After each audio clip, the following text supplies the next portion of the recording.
Hello students. अब इस chapter के अंदर हमें पढ़ने हैं प्रकाशिक यंत्र, सूक्ष्मदर्शी और दूरदर्शी। उनको स्टार्ट करने से पहले एक इम्पोर्टेंट टॉपिक है जो कि उस टॉपिक में आएगा, वो है कोणीय आवर्धनता, एंगुलर मैग्निफिकेशन। बिना एंगुलर मैग्निफिकेशन, बिना कोणीय आवर्धनता के साथ हम ये सूक्ष्मदर्शी और दूरदर्शी नहीं समझ सकते हैं। इसलिए ये हमने पढ़ने जा रहे हैं आज। चैनल है हमारा PC study point, physics chemistry के आपको यहाँ पे वीडियो मिलेंगे। सब्सक्राइब नहीं किया तो सब्सक्राइब कीजिए और वीडियो को ज़्यादा से ज़्यादा शेयर कीजिए।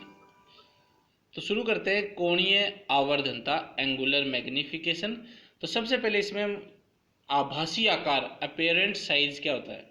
तो ये है आइज, और आइज पे जो प्रतिबिंब बनता है वो बनता है रेटिना पर। आइज में जो प्रतिबिंब बनता है वो बनता है रेटिना पर। ये हो गया अक्ष। यहाँ पर वस्तु रखी हुई है, हम पहले स्थिति फर्स्ट ले रहे हैं। ये हो गई वस्तु की दूरी।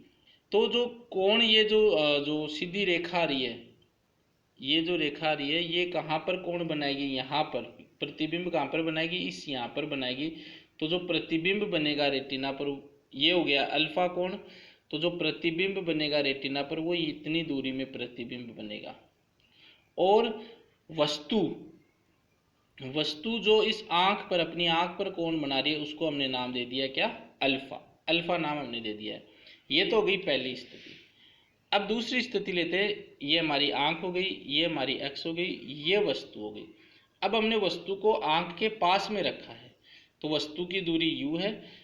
अब जो है ये कोण हो गया अल्फा, और अब जो रेटिना पर प्रतिबिंब बन रहा है वो यहाँ इतनी दूरी में बन रहा है। पहले केवल इतनी सी दूरी में बन रहा था, अब इतनी बड़ी दूरी में बन रहा है। तो हो क्या रहा है, अगर वस्तु दूर है तो आंख पर छोटा कोण बनता है, और वस्तु पास है तो आंख पर बड़ा कोण बनता है। ये भी तुलना कर सकते हैं, यहाँ पर ये अल्फा कोण छोटा है और ये अल्फा कोण बड़ा है।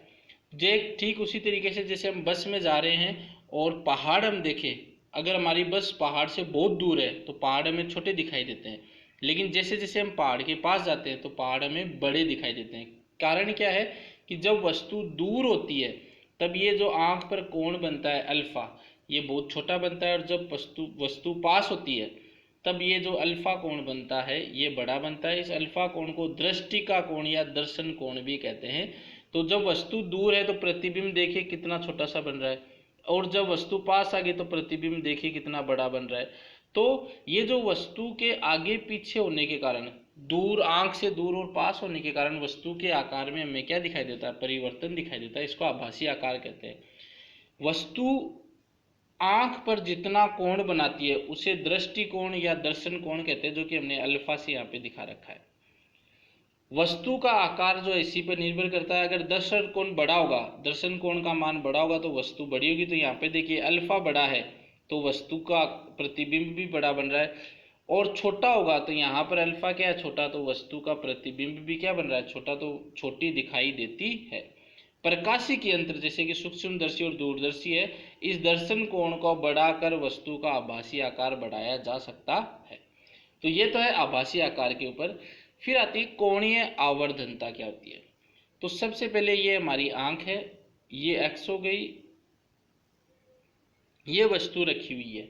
अब वस्तु को हमने कहाँ पे रखा है? स्पष्ट दृष्टि की न्यूनतम दूरी पर। अब पहले बात करते हैं स्पष्ट दृष्टि की न्यूनतम दूरी क्या होती है। तो देखिए हमें ज़्यादा दूर का भी नहीं दिखाई दे सकता, और हमें आंख के बिल्कुल पास भी ले जाए तो वो भी नहीं दिखाई देता, वो भी बिल्कुल साफ दिखाई नहीं देगा। तो आंख से वह मिनिमम दूरी जहाँ से हमें साफ दिखाई देना शुरू हो जाता है, आंख से मिनिमम दूरी जहाँ से हमें साफ दिखाई देना शुरू हो जाता है, उसको बोलते हैं स्पष्ट दृष्टि की न्यूनतम दूरी, जो कि स्वस्थ आंख के लिए 25 सेंटीमीटर, यानी 25 सेंटीमीटर से पहले कोई वस्तु रखेंगे तब हमें साफ दिखाई नहीं देगी। 25 सेंटीमीटर या उससे आगे दिखाई रखेंगे वस्तु को तब हमें साफ दिखाई देगी। तो हमने इस वस्तु को कहाँ पे रखा है? स्पष्ट दृष्टि की न्यूनतम दूरी पर। अब हम इस वस्तु को देख रहे हैं, तो वस्तु को देख रहे हैं तो ये जो कोण बन रहा है वो कोण बन रहा है अल्फा। स्थिति पहली हो गई। स्थिति दूसरी, अब हमने आंख के आगे क्या लगा दिया? एक उत्तल लेंस लगा लिया है। अब उत्तल लेंस लगा लिया है, और ये हो गया, ये हमने पढ़ रखा है, ये प्रकाशिक केंद्र है और ये फोकस है। और उत्तल लेंस में अगर वस्तु प्रकाशिक केंद्र और फोकस के बीच में हो, वस्तु प्रकाशिक केंद्र और फोकस के बीच में हो तो प्रतिबिंब कैसा बनता है, सीधा व आभासी बनता है। ये हम ऑलरेडी डिस्कस कर चुके हैं।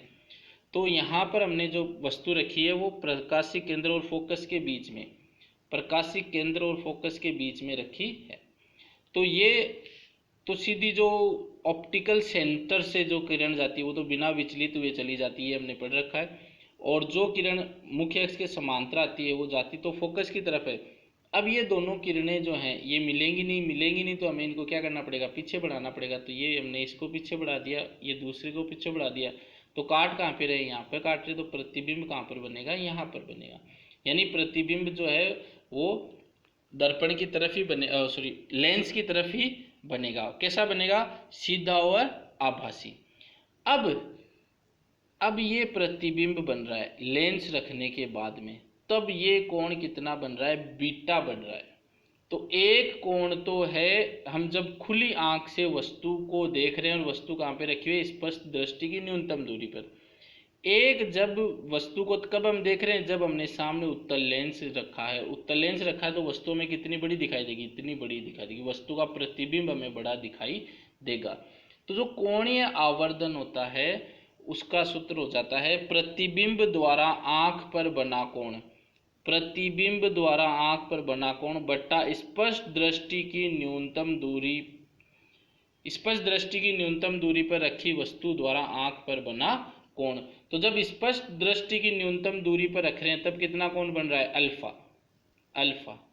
और जब प्रतिबिंब द्वारा बन रहा है तो प्रतिबिंब कौन है, प्रतिबिंब ये है, और प्रतिबिंब के द्वारा कौन सा कोण बन रहा है, बीटा कोण बन रहा है। तो प्रतिबिंब वाला ऊपर रखेंगे और स्पष्ट दृष्टि की न्यूनतम दूरी वाला नीचे रख देंगे। तो ये सूत्र आ जाएगा हमारे पास m = बीटा बटा अल्फा। अब ये सूत्र ही चलेगा सूक्ष्मदर्शी जब हम पढ़ेंगे और दूरदर्शी तब जब हम पढ़ेंगे।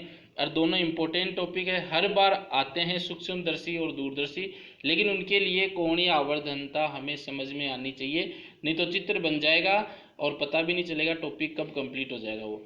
और फिजिक्स में मेन डायग्राम ही होते हैं, डायग्राम से थ्योरी लिखी जाती है, ना कि थ्योरी से डायग्राम लिखा जाता है। इसलिए डायग्राम पे फोकस कीजिए, वीडियो आप लोग पूरा देखा करें। फिजिक्स में छोटी छोटी बातें रहती हैं वो आप लोग छोड़ दोगे तो फिर एग्जाम में प्रॉब्लम्स आ जाएगी।